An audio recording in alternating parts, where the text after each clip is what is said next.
여러분은 잘 보이실런지 모르지만 저는 불빛 때문에 반사가 되는 것 같아요. 그리고 저하고 여러분하고 거리가 너무, 예배당이 크니까 거리가 너무 먼 것 같아요. 가까운 데서 얘기하고 싶은데, 그래서 여러분 옆에서, 단이 옆에 있으면 옆에서 했으면 더 좋을 것 같아요.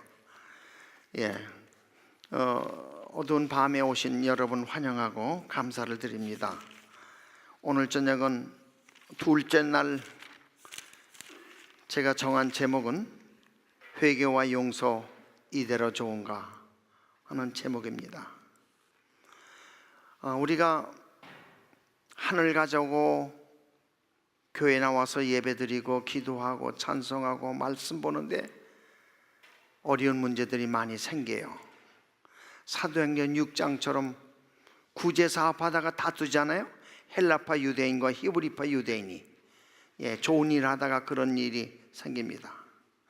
그런데 우리는 그렇게 마음 상처를 받고도 회개도 안 하고 용서도 안 하고 그냥 그런 모양으로 살다가 세월만 가는 경우가 많습니다. 그래서 오늘 저녁엔 제가 회개와 용서 이대로 좋은가, 이런 제목으로 말씀을 준비했습니다. 여러분, 유다와 베드로는 똑같이 제자고 똑같이 실수를 했습니다. 그런데 베드로는 회개함으로 구원에 이르렀고 유다는 죄의 형벌이 두려워 자살로 끝났습니다. 똑같은 실수를 저질렀는데, 또 누가복음과 마태복음에 기록되어 있는 십자가상의 강도를 보세요. 평생 그런 모양으로 살다가 둘 다, 예수님 십자가 옆에 강도가 있었어요. 그렇게 살다가 마지막 거기까지 한 강도가 회개합니다. 어느 쪽 강도죠? 예수님의 어느 쪽 강도가 회개했어요?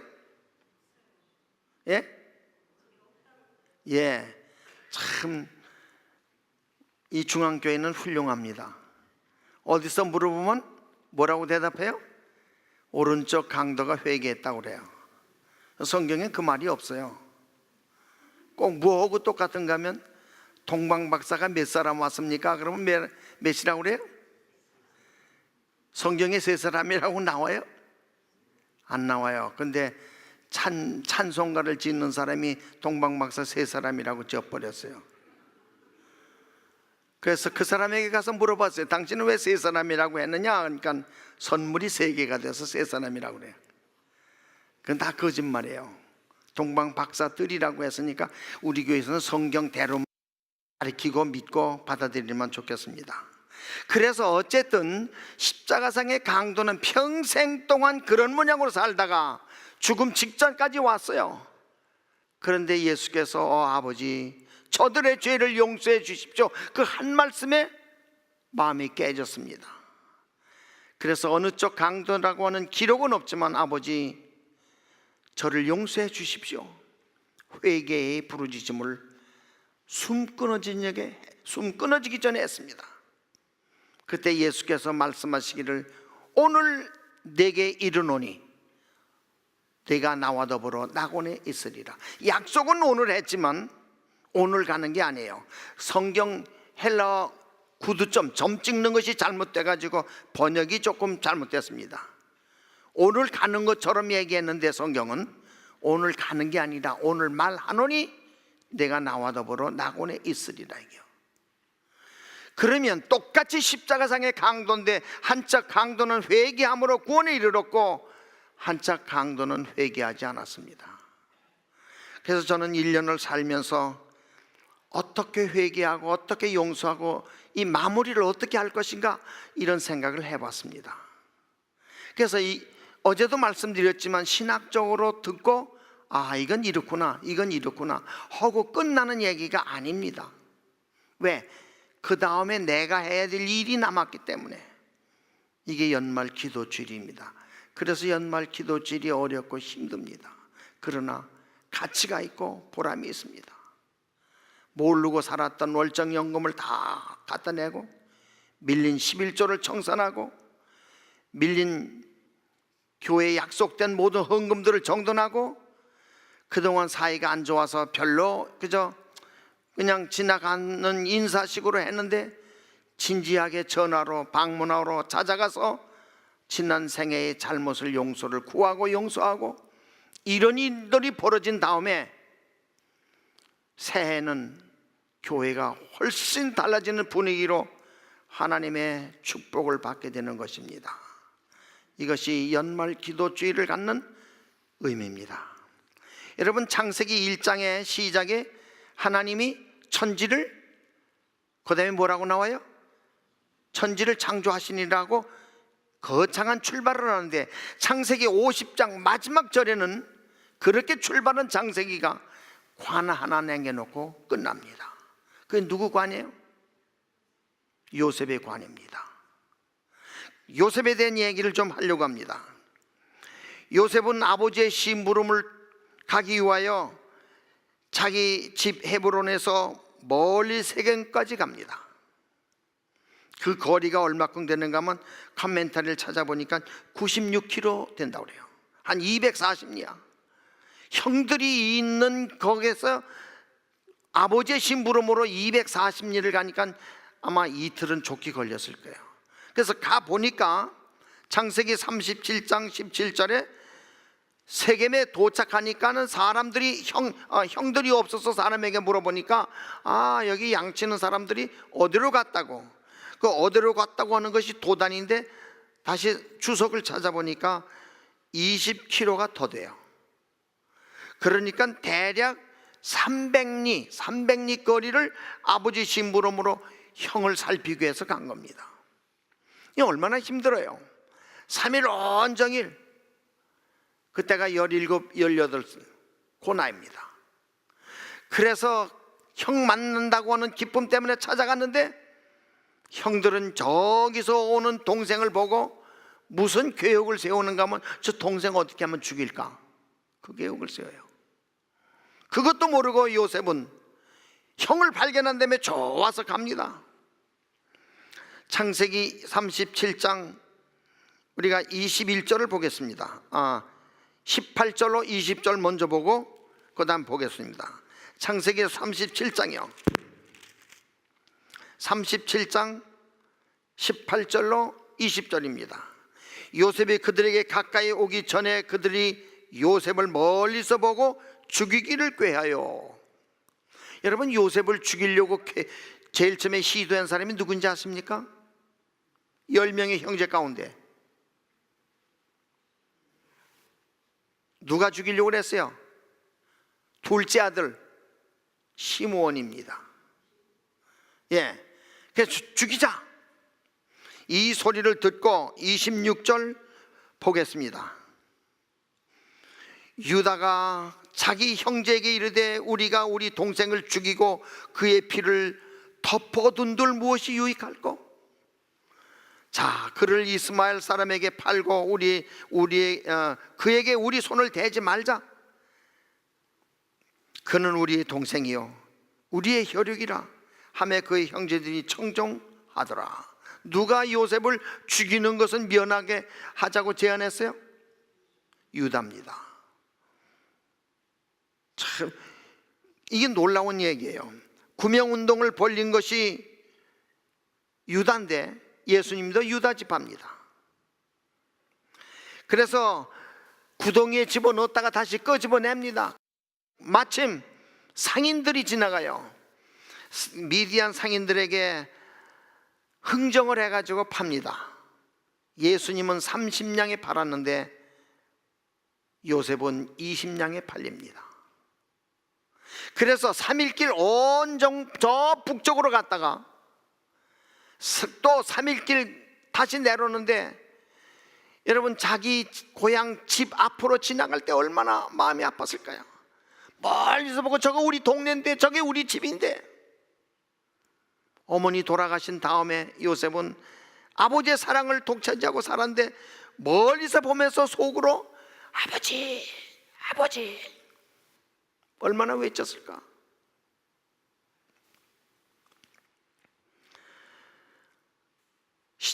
빛을 전한 사람들 212페이지에는 이런 말씀이 있어요. 새로 번역된 말씀입니다. 이 하루의 경험이 요셉의 생애의 전환점이 되었다. 이 하루의 경험이, 이 무서운 재난이 응석 부리는 아이에서 사력 있고 용감하고 자제력 있는 어른으로 변화시켰다. 이 하루, 저는 성경 통독할 적마다 창세기 38장은 늘 38장서부터 계속해서 38장만 빼고 37장서부터 39장, 38장은 삽입된 성경이에요. 다른 얘기가 나옵니다. 눈물 없이는 못 읽습니다. 읽을 적마다, 통독할 적마다 그 장면에 가서 제가 엉엉 울어요. 왜 그런가 하면 요셉의 처지와 제 처지가 같기 때문에, 단 하루 때문에 사력 있고 용감하고 자제력 있는 어른으로 변화시켰다. 오늘 저녁 성령님께서 여러분 마음에 역사하셔 단 하루 동안에, 오늘 저녁에 말씀을 통해서 하나님과 깊은 관계가 맺혀지길 바랍니다. 저는 13살 때 황해도 연백군에서 제가 자라났는데, 우리 아버지가 시골에서 공부해서는 사람 안 된다고 그래가지고 서울로 유학을 보냈습니다. 용산중학에 시험을 치라고 해서 전 서울이 처음 와봤어요. 시골 초가집만 보다가 2층 층도 없이 초가집만 보고 6년을 살았는데 서울 오니까 얼마나 큰지요. 여러분 연세 드신 분은 아시겠지만 제가 본 제일 큰 집은 화신백화점이라는 거예요. 얼마나 큰지 모르겠어요. 그 다음에 본 것이 반도 호텔이에요. 야, 이렇게 큰 건물도 있구나. 그래서 용산중학에 합격해가지고 다니다가 내가 이제 방학만 되라, 시골에 우리 고향에 가서 자랑하리라고 그렇게 별렀는데 방학 전에 6.25가 왔습니다. 하루아침에 고향을 잃고 부모를 잃고 형제를 잃고 13살짜리가 바다에 던진 조각배 모양으로 고아가 됐습니다. 그날부터 인생을 밑바닥에서 헤매기 시작했어요. 애굽에 팔려간 요셉처럼 단 하루 때문에 요셉은 성인이 됐는데, 저도 단 하루 때문에, 6.25라고 하는 하루 때문에 인생의 비극을 맞으면서 이제는 내가 부모에 의존하고 사는 게 아니라 내가 살아야 되겠구나라고 하는 그 생각이 그때 들었습니다. 그래서 어떻게 하면 살아갈 길이 없어요. 저는 전혀 교회도 몰랐고 성경도 몰랐고 찬송도 아무도 몰랐어요. 3년 동안 헤매다가 이 교회에서 이렇게 종을 치는데요, 땡땡땡 종을 치는데, 그 교회 들어가는 사람을 아무나 들어가는데, 그때는 어린 마음에 무슨 생각을 했는가 하면 저긴 무슨 표가 있어서 들어가는지, 무슨 관계가 있어서 들어가는지, 초청받은 사람이 들어가는지 하여튼 근데 가보고 싶은데 아무도 나에게 교회 가자는 사람이 없어. 그러니까 외롭고 혼자. 그런데 어떤 날 친구한테 제가 꼬였어요. 야, 옛날엔 교회라고 하지 않고 예배당이라고 그랬어요. 예배당에 가보자. 예배당에는 뭐라 가느냐, 공부나 하지.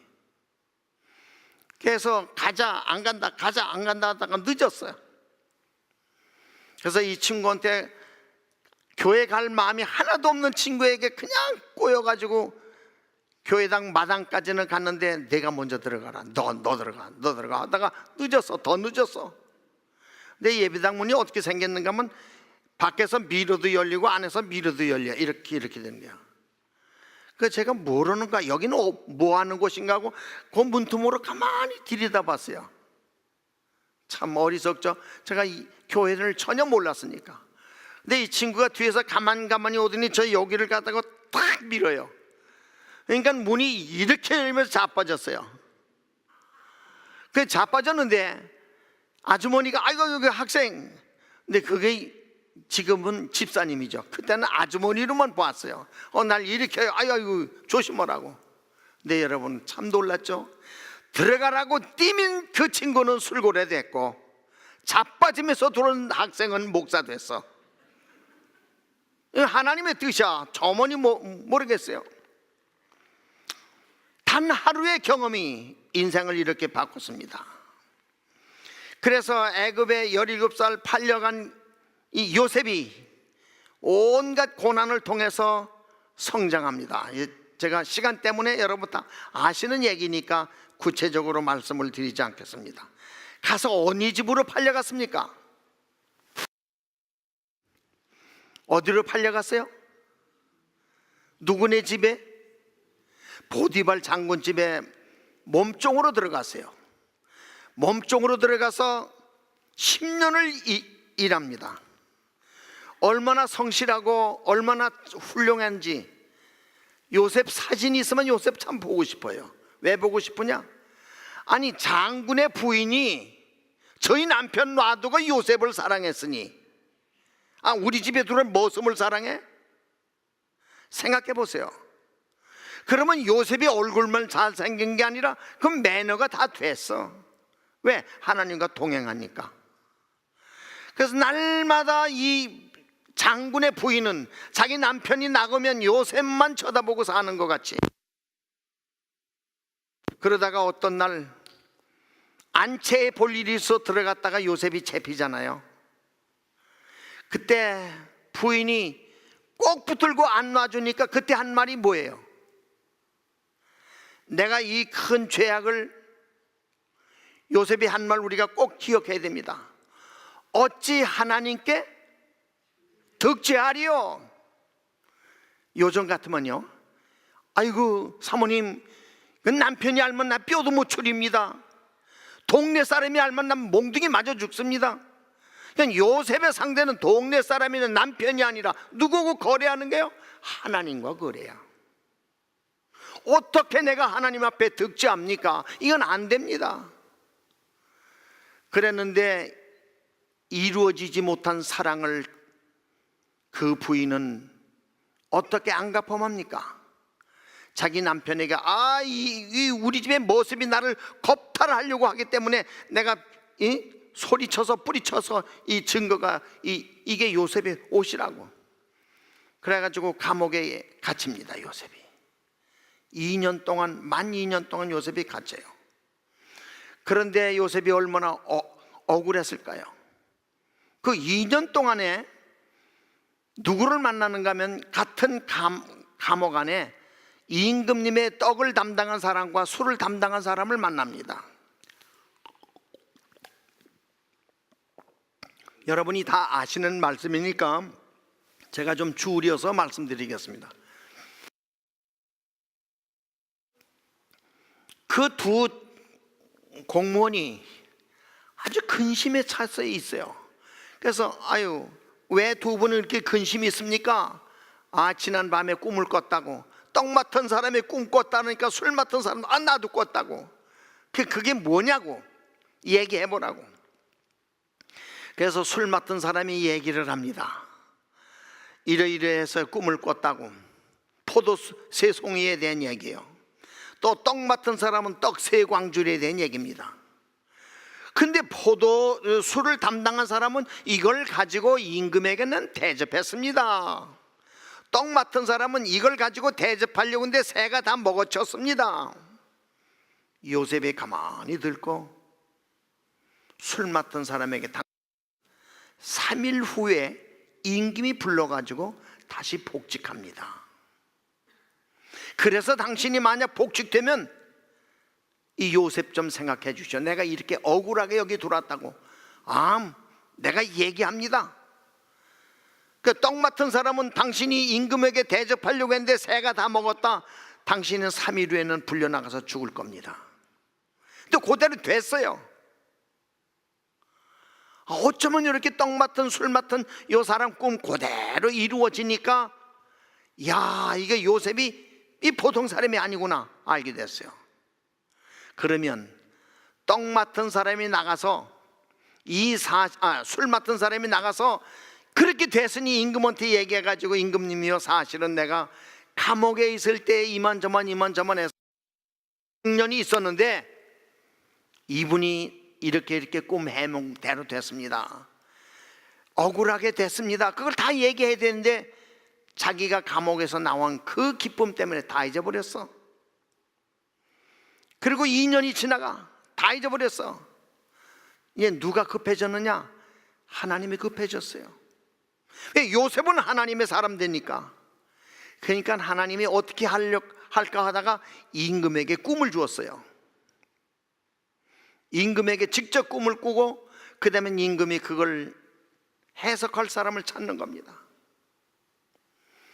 그때에 내가 감옥에 있을 때에 이만저만한 청년이 있었는데 그 사람이 진짜 꿈을 해몽하는데 그 해몽 그대로 됐습니다. 이 사람을 불러와야 되겠습니다. 그때야 이제 나오는 거예요. 여러분, 요셉이 꿈된 얘기를 좀 하겠습니다. 40장 보십시다. 40장 23절이요 23절. 술 맡은 관원장이 요셉을 기억하지 못하고 그를 잊었더라. 잊어버렸어. 그랬더니 41장. 만 2년 후에 바로가 꿈을 꾼즉 자기가 나일 강가에 서 있는데 보니 아름답고 살진 7 암소가 강가에서 올라와 가을밭에서 뜯어먹고 그 뒤에 또 흉악하고 파리한 다른 7 암소가 나일 강가에서 올라와 그 소와 함께 나일 강가에 서 있더니 그 흉하고 파리한 소가 그 아름답고 살찐 7 소를 먹은지라 바로가 곧 깨었더라. 이 참 희한한 꿈이야.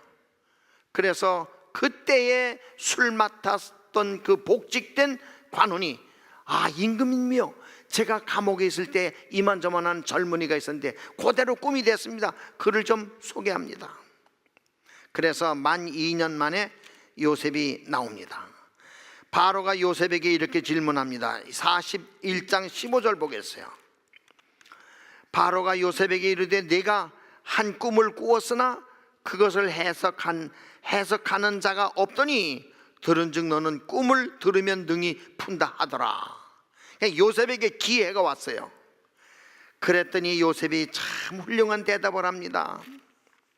요셉의 대답을 좀 보십시다. 18절 16절에요 요셉이 바로에게 대답하여 이르되 내가 아니라 누구라고요? 내가 아니라 누구요? 하나님께로서 바로에게 평안한 대답을 하시리라. 보통 같으면 제가 해몽에 올리겠습니다 그럴 텐데 요셉은 내가 아니라 하나님이요. 하나님의 함께하는 사람의 태도가 다릅니다. 그래서 그 얘기를 다 듣고 나니까 임금이 감탄하는 거예요. 여러분, 그래서 그 살진 소와 파리한 암소, 충실한 7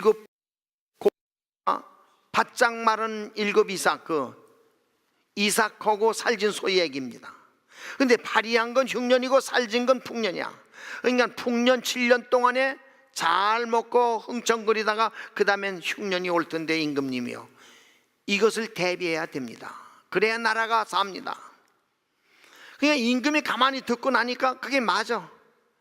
임금이 즉시로 요셉을 국무총리로 세웁니다. 41장 46절 보겠습니다. 46절.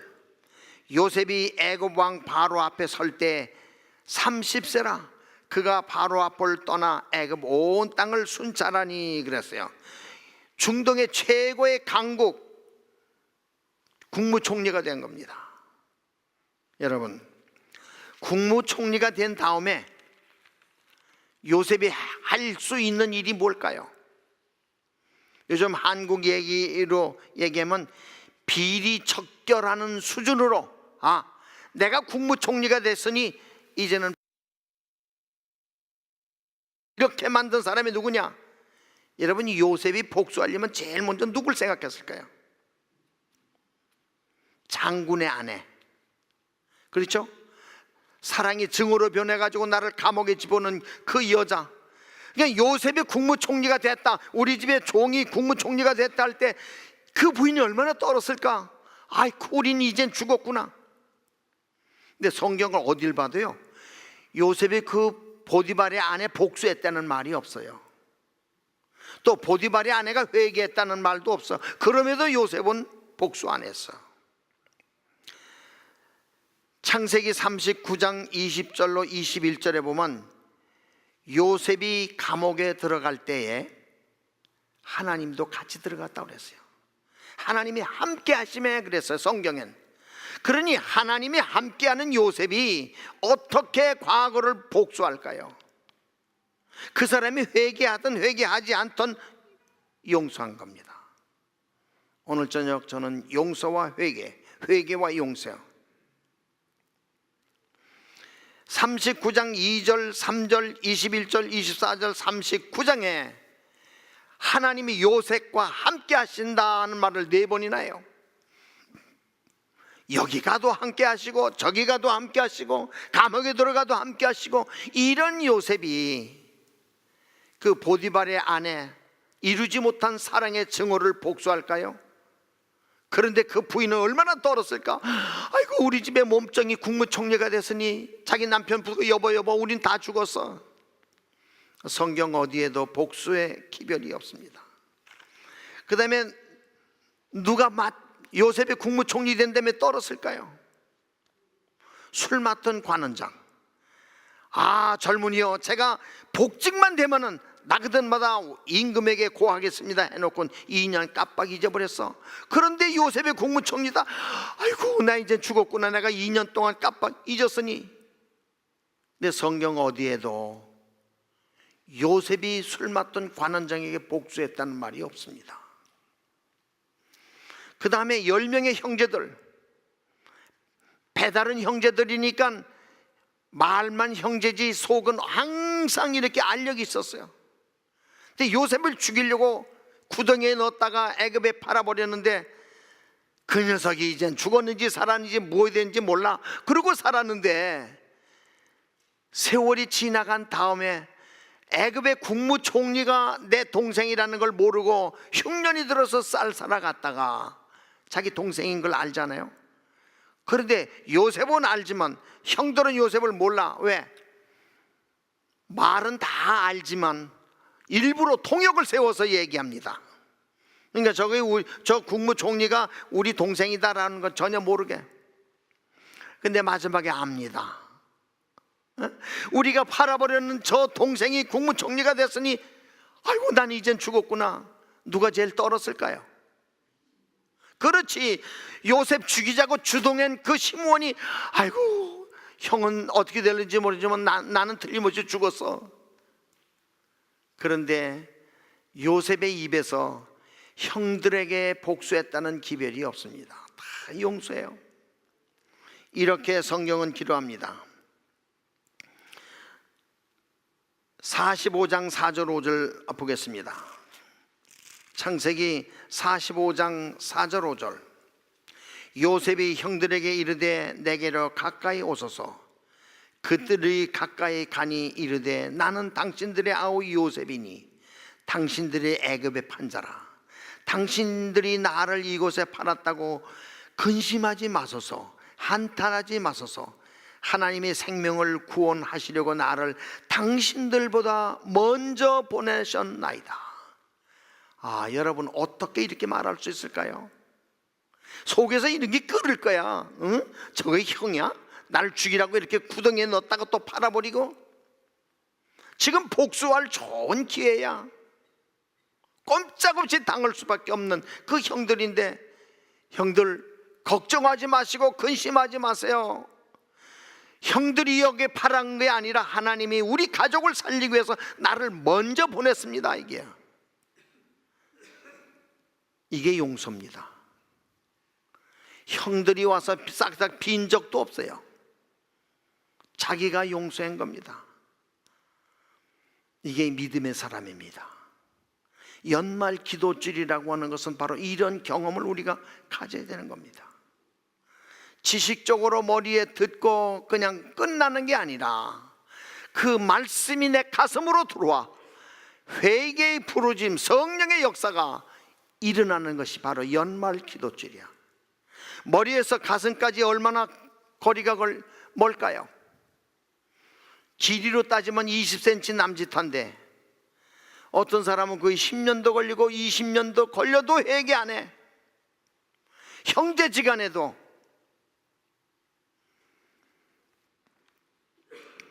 요셉이 이렇게 통 크게 용서한 이유가 있습니다. 4번씩이나 요셉에게 하나님이 함께 하셨다는 기록을 해놓은 요셉은 자기가 결혼해가지고 아들을 낳았어요. 그 아들 이름을 뭐라고 지었나요? 41장 51절을 보겠습니다. 창세기 41장 51절.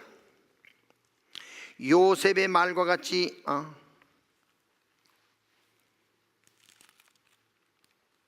제가 조금 51절. 요셉이 51절입니다. 요셉이 그의 장남의 이름을 뭐라고 지었더라? 므낫세요. 므낫세의 뜻은 뭐예요? 하나님이 고난과 모든 일을 잊어버리게 했다. 자기 아들을 낳고 아들 이름을 지을 때 과거의 모든 것은 잊어버렸다, 그렇게 지었어요. 그러니 형들이 나를 팔아버리고 죽이려고 했던 것도 잊어버리고, 보디발의 아내가 나를 그렇게 짝사랑하다가 이루어지지 못하니까 감옥에 보내는 것도 잊어버리고, 술 맡은 관원장이 내가 복직을 하면 당장 당신이 억울한 얘기를 하겠습니다 라고 해놓고 2년 동안 말하지 않은 그것도 용서하고. 그래서 요셉은 아들 이름을 지을 때 난 다 용서한다, 다 잊어버리겠다, 그래서 이름을 므낫세라고 졌어요. 여러분, 이것이 참 훌륭한 신앙의 말입니다. 우리는 같은 교회에 한 솥대 밥을 먹고, 우리가 안식일마다 한 솥대 밥을 먹죠. 그러면서도 이해하지 못하고 용서하지 못하고 마음 풀지 못하고 사는 사람이 있을 수가 있어요. 성령의 역사가 아니고서는 안 됩니다. 그래서 우리가 회개해야 돼요. 빛을 전한 사람 212쪽에는 이런 말씀이 있습니다. 212페이지. 요셉은 조상의 하나님을 자기 하나님 됨을 믿었다. 그리고 여호와께 완전히 헌신하고 유랑의 땅에서 그와 함께 하시기를 기도했다 그랬어요. 참, 요셉은 조상의 하나님을 자기 하나님은 내 하나님으로, 오늘날 우리에게 일용할 양식이 대신에 1인칭 나로 그걸 이렇게 바꿔서 생각해 봐요. 우리의 하나님이 아니라 내 하나님. 요셉은 그 하나님을 내 하나님으로 섬겼습니다. 그래서 유랑의 땅에서 그와 함께 하시기를 간절히 기도했어. 그러니까 모든 걸 잊었어요. 요셉이 그렇게 잊을 수 있었던 것은 하나님이 내 하나님 되기 때문이에요. 이것이 연말 기도주일입니다. 내가 억울한 일을 당하거나 원통한 일을 당해도 용서할 수 있고 용서를 구할 수 있는 것은 바로 연말 기도주일이에요. 얼마 전에요, 샌디에고에 있는 노규환 목사님이 저에게 전화가 왔어요. 목사님, 우리 후배지만요, 목사님, 우리 교회에서 이준원 박사 집회를 하는데 목사님 꼭 오세요, 참석하세요. 우리 집에서 얼마큼 걸리는 거면 시간적으로 거의 3시간쯤 걸려요. 그걸 어떻게 가요, 이 노인이. 그래서 나 힘들다니까, 목사님 특별한 분이 오십니다 그래요. 그 누구냐고 그러니까 그 이름 대면 좀 못합니다. 아무개라고 그래요. 근데 아무개는 누군가만요, 제가 군대 나갔는데 중대장에게 아침마다 쪽지 편지로 중대장 서랍에다가 집어넣고, 또 자고 나서 또 하나 집어넣고 또 하나 집어넣고, 매일마다 쪽지 편지를 집어넣었어요, 중대장 서랍에. 무슨 편지인가 하면, 안식일 교인입니다, 저는 이번 토요일날 교회를 가야 되겠습니다, 보내주십시오 그래요. 그래서 신고하러 갔습니다. 안식일 일찍 가서 신고합니다. 이등병 아무개 교회 갔다 오겠습니다. 아래 우리 딱 야, 정신 나가서 오늘이 무슨 교회야? 내일 나오고 교회 나가자기야. 나 감리교회 다닌다. 그러면서 못 나가게 하는 거예요. 아니 일주일 내내 그렇게 기도하고 애썼는데 꼼짝도 안 해. 그래서 격리하고 나왔습니다. 나와선 그대로 산으로 해서 도망을 쳤습니다. 이게 탈련병이야. 어디에 있는 교회 갔다 온다고 일주일 내내 했으니까 탈령을 해. 얼마 있다 보니까 최형복 이등병이 없어졌어요. 그러니까 중대장이 참 지혜 있는 사람이었어요. 참 지나고 보니까 얼마나 고마운지 모르겠어요. 헌병대에다가 연락을 했어요. 내가 암흑의 이등병을 이제 우리 부대에 완 지 일주일도 안 되는데 교회를 간다고 해서 교회를 보냈는데 이게 동서남북도 모르니 이게 갔는지 안 갔는지 모르겠다. 길을 잊어버린지 좀 찾아달라. 헌병대에도 연락했어요. 중대장이 보냈다고 하고. 안식일 예배를 드리는데요, 주상규 목사님 교회예요. 예배를 드리고 있는데 안내 보던 집사님이 이거 툭 쳐요. 단상을 바라보고 이렇게 있다가 보니까 뒤에 헌병이 왔다는 거예요. 가슴이 철렁해요. 그래서 다시 한번 단정하게 하고 나갔습니다. 나갔더니 저는 키가 작잖아요. 헌병들 체격도 쪽에 키가 이런데 하얀 화이트 탁 쓰고 와서 나오라고. 그래서 지프차에다 태우는 거예요. 어디로 가는 거예요? 헌병대 끌려가는 거예요. 다 조사하더니 뭐라 그래요? 예배 드리고 몇 시에 나오느냐, 몇 시에 가겠습니다. 그럼 몇 시에 가라고. 그리고 예배를 드리는 거예요. 그러니까 우리 중대장이 나중에 한 일이지만 이게 진짜 교회 갔는지 탈령했는지 그걸 모르니까 내가 보냈는데 길이나 제대로 찾아갔느냐 확인해 달라 이런 거예요. 중대장이 보낸 게 아니라 내가 도망가서 교회 간 겁니다. 그러고 부대에 들어가니까 아니 엊그저께 군대 나온 녀석이 사고 쳤다는 거예요. 그래가지고 내무반에서 온 내무반 전원이 이땀 불고 돌아가면서 때리는데요, 평상 맞을 매를 다 맞았어. 그때 상병이 누군가 하면 샌디에고에서 지금 교회 나온다는 거예요. 나를 때렸죠, 상병이니까. 그런데 그 사람이 나오니까 최 목사님 좀 오셔서 그분 만나라고요. 내 그분 안 만나려고 한 게 아니라 너무 머니까 못 갔어. 이미 다 용서했고 그 몇십 년 50년도 더 되는 그 일. 여러분, 회개와 용서는 이런 겁니다. 생각도 안 나고 잊어버리고. 그래서 우리는 어떤 일을 당하더라도 그 마음에 품고 있으면 끝까지 우리는 그 사람을 미워하게 되고 시기하게 됩니다. 그래서 우리는 용서와 회개가 금년 다 가기 전에 형제지간에, 교우지간에, 거래처 누구에게든지, 그리고 2000 떳떳하게 맞이할 수 있어야 되겠어요. 이런 관계가 찜찜한 채로 어떻게 그냥 있습니까? 이거는 연말 기도질의 의미가 하나도 없습니다. 야영에는 듣고 와도 돼요. 주말 봉에 듣고 와도 돼요. 그러나 기도주일만큼은 아닙니다. 이건 연말 대속주일이야. 그래서 여러분 형제지간에, 친척지간에, 교우지간에 누구든지 좋습니다. 늘 찾아가세요. 제가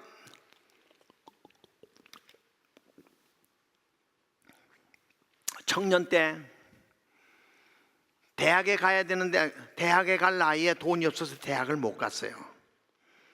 대학을 못 가고 양계장에서 노동을 했습니다. 양계장에서 옛날에는 배합사료가 없고 그냥 대두박이 이런 걸 전부 지어 날라가지고 가서 닭 사료로 썼어요. 근데 닭 사료로 쓰는데 사료 줄 때가 있고 거름 칠 때가 있고 알 거둘 때가 있어요. 근데 알 거두는데요, 어떤 때는 결함이 정상적인 결함으로 나오지만 어떤 때는 아주 말랑말랑 많아가지고 겉껍데기는 없고 속껍데기만 있어. 이렇게 잡으면 턱 터질 것 같아. 그리고 어떤 계란은 꼬꼬댁 발로 탁 차고 나오다가 그 발끝이 이렇게 탁 해서 깨진 것이 나와. 그럼 이거 어디에 주워 담을 수가 없어. 계란물이 흐르니까. 근데 그것도 주워 담아야 되지만 배가 고픈 나에게는 말이에요, 야, 이거는 팔지도 못해. 그리고 이렇게 보고 주인이 없는 동안에 그래서 먹고 그 껍데기는 이 밑에는 왕겨가 깔렸습니다. 거기 속에다 넣고 다 파묻어 버렸어요. 계란 날로 먹는 거 그때 내가 하도 배가 고프니까 그때 먹어봤어. 근데 한 번 먹어보니까요, 그 다음 며칠 있다가 또 먹고 싶어. 그런 계란이 또 이렇게 알 걷다가 또 이런 건 팔지도 못해. 그리고 그걸 정당화 시켜가지고 또 알을 또 이렇게 해서 슬쩍 먹고, 또 어떤 날 또 슬쩍 먹고, 내가 몇 개나 먹었는지 모르지만 거기서 노동하면서 그런 계란이 나오면 그냥 먹었으니까. 그러고는 세월이 지나갔습니다. 그래서 그런 일이 있은 다음에 세월이 8년이 지나서 제가 삼육대학을 갔어요. 삼육대학에서 공부하다가 마지막 4학년 때 연말 기도주를 맞이했습니다. 연말 기도주일 하는데 메신저가, 기별자가 내일 모레 신학교 전도사로 나갈 사람이 요만큼이라도 마음에 걸리는 것이 있으면 회개하라는 게 아주 호소를 해. 그래서 여러분이 다녔을 땐 떳떳하게 다녔으라는 거예요. 근데 그 기별은 온 삼육대학 강당에서 했는데 왜 8년 전에 계란 깨먹은 게 생각나는지,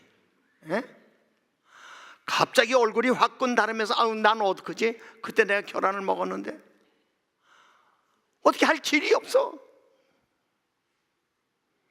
그날 설교를 듣고 삼육동 그 기숙사 뒷산에 가서 하나님 앞에 무릎을 꿇었습니다. 하나님, 내가 몇 년 전에 이러이러하게 계란을 깨먹었고 이렇게 살았는데 지금 어떡합니까? 내가 이거 죄졌습니다. 하나님 용서해달라고 간절히 기도하고 기숙사에 들어왔어요. 자는데도 돌이 안 돼.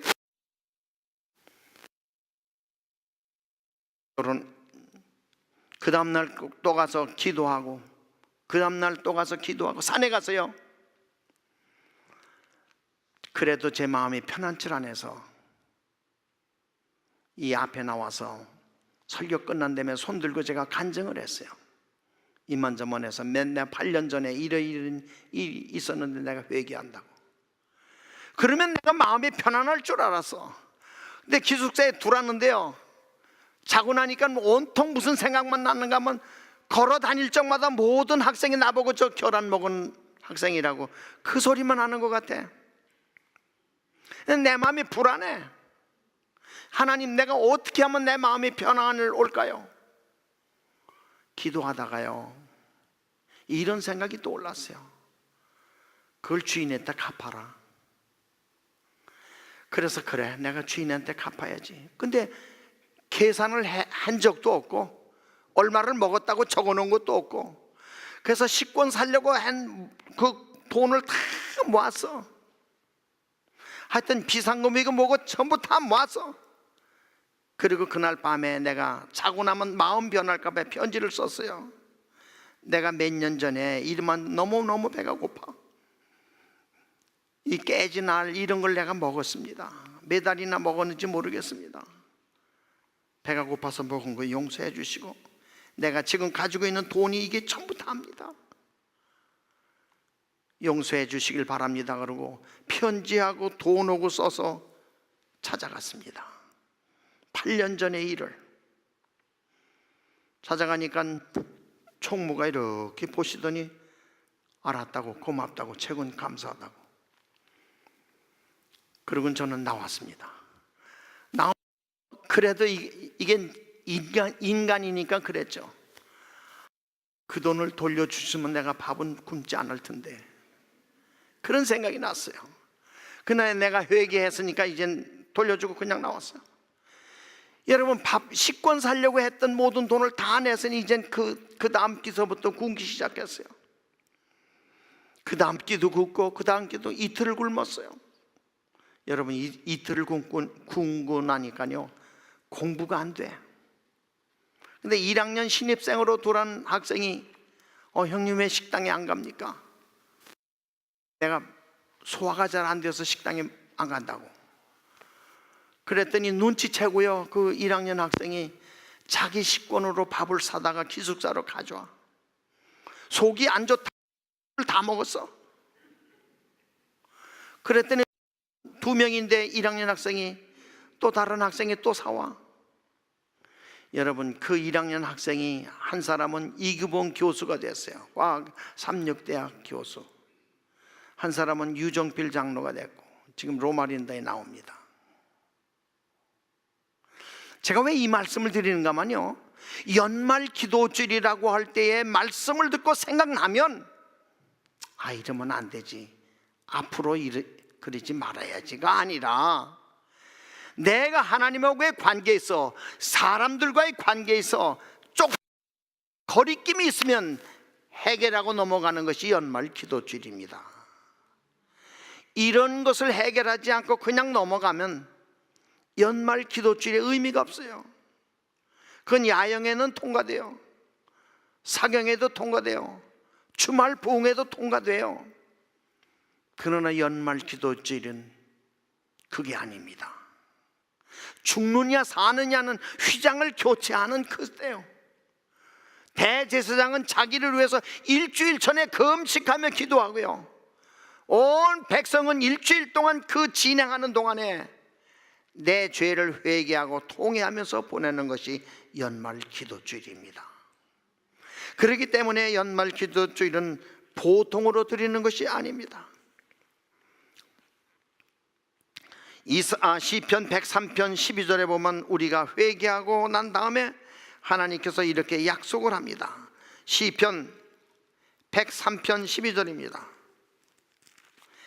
시편 103편 12절.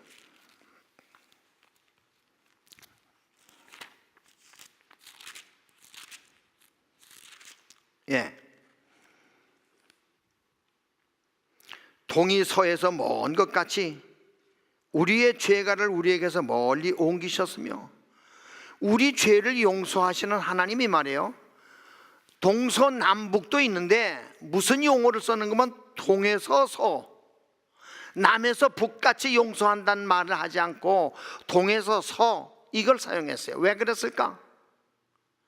여러분, 북극도 있고 남극도 있어요. 이 끄트머리가 있어.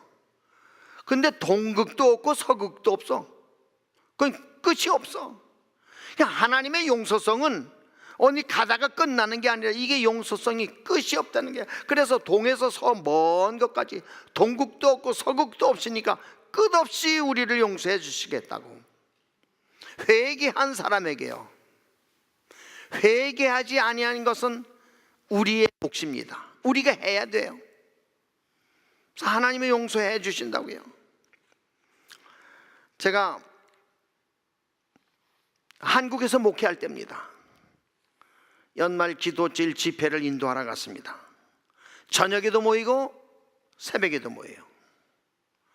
근데 셋째 날인데 한복을 입은 뚱뚱한 분이 가운데 앉아 있다가 설교를 다 마친 다음에 사회 보시던 장로님이 이게 올라와가지고 여러분 많은 은혜를 받으셨을 줄 압니다. 이제 우리 마지막 찬미, 아직 몇 장 하지 않고 마지막 찬미 하는데 손을 벌떡 들더니 거기 앉아 계시던 어른이 제가 한 말씀이 있습니다 그래요. 그러니까 장로님이 사회 보시다가 말씀하시라고. 그분이 벌떡 일어나더니 내가 그동안 교회를 안 나왔습니다. 왜 안 나왔느냐? 그러면서 참 듣기도 민망하게 여기 사회 보시는 장로님을 향하여 내가 저 장로님 때문에 안 나왔습니다. 그러니까 1시간 내내 설교한 게 이게 다 이게 깨지는 거라. 어쩌면 저렇게 간증을 할까? 그래서 저도 아주 설교자인 저도 아주 그냥 마음이 불안했어요. 그런데 그분이 그래서 내가 교회를 통 안 나왔는데 자기 부인이 하도 교회 가자고 키 작은 목사님이 오셔서 말씀하는데 당신 꼭 들어야 되겠다고. 그래서 나와서 첫날 들어보니까 아하, 그런 말씀이구나. 그리고 이제 저녁에 나와 들었는데 새벽에 나갈 마음이 없는데 또 부인이 자꾸 얘기하고, 에이, 또 새벽엔 무슨 얘기를 하나, 또 가보자. 그래서 새벽에 왔어요. 저녁에 오고 새벽에 오고. 그리고 그 다음에 안 나가려고 그랬는데 들어오는데 하도 궁금해. 무슨 얘기를 할까? 에이, 한 번 더 나가봐야지. 그리고 또 나왔어. 그리고 새벽에 나오니까 또 저녁엔 무슨 얘기를 할까 또 궁금해. 또 나왔어. 이게 4번 나온 거예요. 5번째 집회하는데 이분이 그 마음이 깨진 겁니다. 근데 간증을 그런 식으로 해. 내가 그동안 교회를 안 나오는데 저기 저 아무개 장로님 때문에 내가 안 나왔습니다. 그 장로님이 사회보다 말고 그냥 얼굴이 빨개져가지고 이게 어찌할 바를 몰라.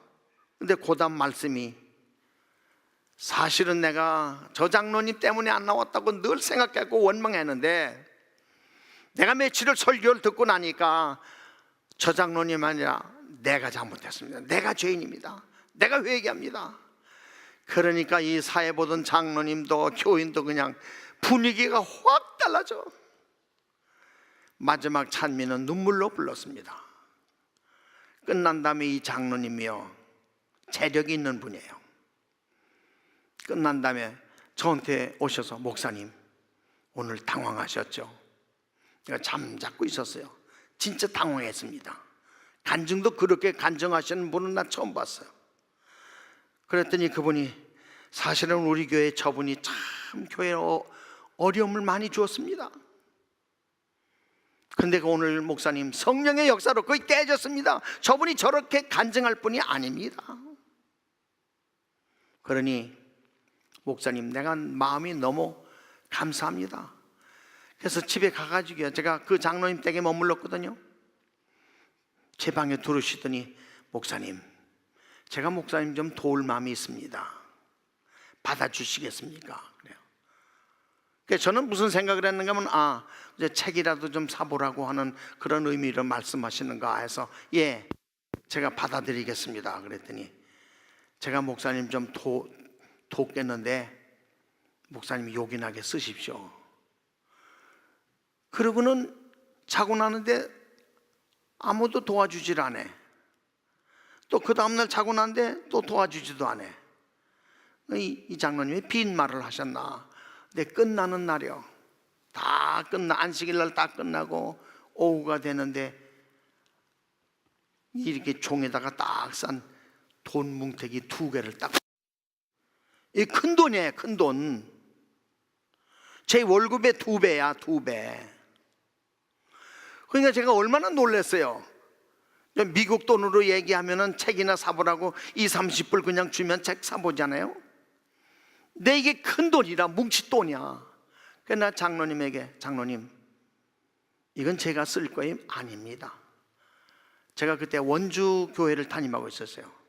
제가 원주 삼육국민학교의 장학금으로 장로님 초남으로 내겠습니다. 저는 목사님 드렸으니 목사님 마음대로 하시라고. 그래서 그 집회를 끝난 다음에 교회 와서 이걸 말씀드리고 장로님에게 얘기했더니, 장로님 가운데 한 분이 양봉을 하는데, 목사님, 그거 큰 돈이라고 하지만 그거 가만 놔뒀다가 장학금 주고 주고 나면 그거 몇 학생 주면 다 끝난다고. 그럼 어떻게 하면 되느냐. 이걸 볼통을 사서 불리면 된다는 거예요. 그 나는 모르니까 직원회 합시다. 직원회 했어요. 직원회도 좋다고 그래요. 그래서 직원회도 다 남겼어요. 그리고 그 교회를 떠났기 때문에 나는 얼마나 됐는지 그건 모르겠어요. 뭘 말씀드리려고 하는가 하면, 말씀을 통해서 심령이 깨지면 간증하게 돼 있고 회개하게 돼 있고 통회하게 돼 있습니다. 사도행전에 보니까 베드로가 설교할 때 반응이 어땠어요? 우리가 어찌할꼬? 어떻게 하면 되지요? 자기의 죄를 통회하고 하나님 앞에 회개하는 거예요. 이것이 연말 기도주일입니다. 신학적인 강의가 아니고요, 우리 심령의 성령의 역사를 체험하는 기간이 바로 연말 기도주일입니다. 이런 경험들이 우리에게 일어나기를 소원합니다. 성령의 역사가 있을 때 일어납니다. 아무나 하고 싶다고 회개가 되는 것도 아니고, 내가 한다고 해서 이루어지는 것도 아니라 완전히 성령의 역사입니다. 오늘 저녁 여러분 마음속에 성령이 역사하시길 바랍니다. 형제지간에, 부모와 자녀지간에, 교우지간에 누구든지 작은 일이라도 하나님 앞에 떳떳하게 서고 2019년을 참 깨끗하게 영접하기 위해서는 2018년 마무리를 깨끗하게 해야 됩니다. 내 마음에 거림직한 것이 있다면 회개하시길 바랍니다. 이제 우리는 그 의미를 생각하시면서 383장 함께 찬미하겠습니다. 383장 예수만 바라보세.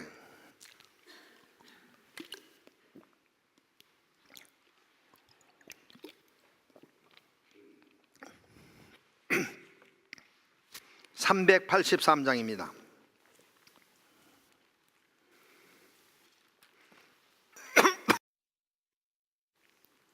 피아노 좀 쳐주실까요?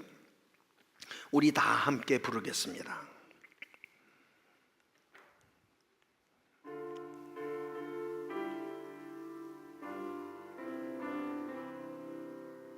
다 같이요.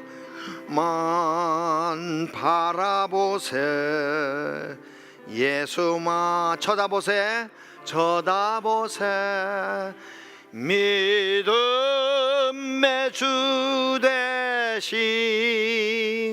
예수만 바라보세. 2절 예수만 생각하세 예수만 신뢰하세 믿음의 주 대신 예수만 바라보세 예수만 품어보세 예수만 모셔보세 믿음의 주 대신 예수만 바라보세. 다시 예수만 품어보세 예수만 모셔보세 믿음의 주 대신 예수만 바라보세. 기도드리겠습니다. 기도는 말로 하는 선행이고 선행은 행동으로 하는 기도입니다. 허물로 얼룩진 인생이지만 2018년을 지켜주신 하나님의 손길에 감사를 드립니다. 이제 후로는 후회 없는 삶이 되도록 오 하나님 우리를 인도해 주시고 잘못했을 때는 회개할 수 있는 믿음까지 주시옵소서. 한 장 남은 달력을 떼기 전에 주님과 바른 관계를 맺도록 우리 자신을 돌아보아 후회 없는 연말이 되도록 역사해 주시고 새로운 해를 맞이할 때는 한 점 부끄러움 없이 출발할 수 있도록 성령님 우리 심령을 살펴 주시옵소서. 이 교회를 목양하는 당신의 종에게 갑절의 영감을 주시고 그를 보필하는 장로님들과 재직들에게 수준 높은 믿음을 주셔서 2019년에는 정말로 이름만 중앙이 아니라 신앙의 중앙이 되도록 교회에 복을 나려 주시옵소서. 돌아가는 어두운 길 운전때마다 함께 해주셔서 안전케 해주시고 내일 저녁 다시 배울 수 있도록 성령 하나님 인도해 주시옵기를 예수님의 이름으로 간절히 축원하옵나이다. 아멘.